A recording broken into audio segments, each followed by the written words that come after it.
यो भिडियो हेरिराख्नु भएको छ भने यो भिडियो चाहिँ 1 हप्ता पुरानो गाइज 1 हप्ता हामी बुढाबुढी मिलेर मयूर रेस्टुरेन्टमा डिनर गर्न जाने भनेर प्लान बनाएको थियौँ त्यो टाइममा।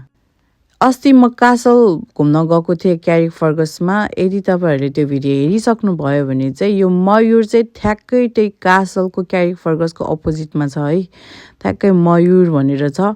यो चाहिँ नेपालीहरूले नै खोलेको रेस्टुरेन्ट हो, तर यहाँ चाहिँ इन्डियन फुडहरू पाइन्छ अनि इट्स सो नाइस गाइज। अनि डेकोरेसन पनि टप नच होइन।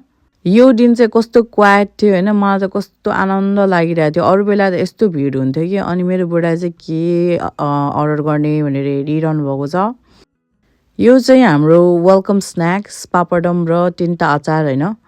It feels like candle dinner गाइजहरू। यस्तो मजाले सेटअप थियो कि होइन, साइडमा क्यान्डल अनि you are going to have some dinner and all the decoration. उहाँ चाहिँ ओनर हुनुहुन्छ, he is so nice guys, you should visit him. अनि seats are very comfortable as well. अनि यसरी मिक्स गरेर मुकबाङ गर्ने भनेर मेरो बुढाले चाहिँ मलाई सिकाइरहनु भएको थियो। So it was so nice, I tried as well, it was delicious guys. यो त स्न्याक्स मात्र भयो, तर यो फ्री हो है गाइजहरू।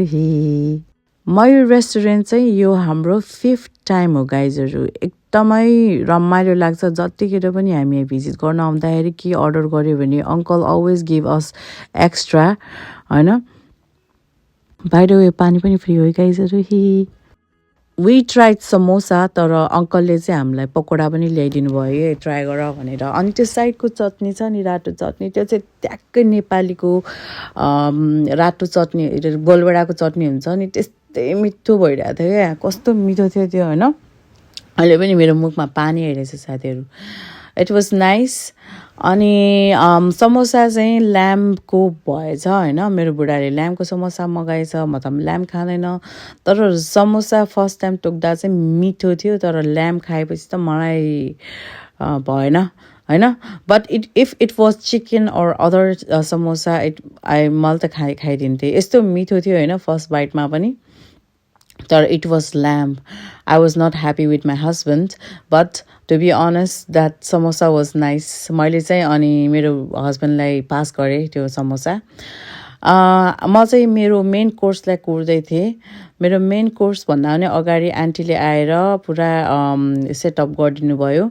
यसको माथि चाहिँ हाम्रो फुडहरू हालिदिनुहुन्छ कि त्यो वार्म भइराखोस् भनेर क्या। अनि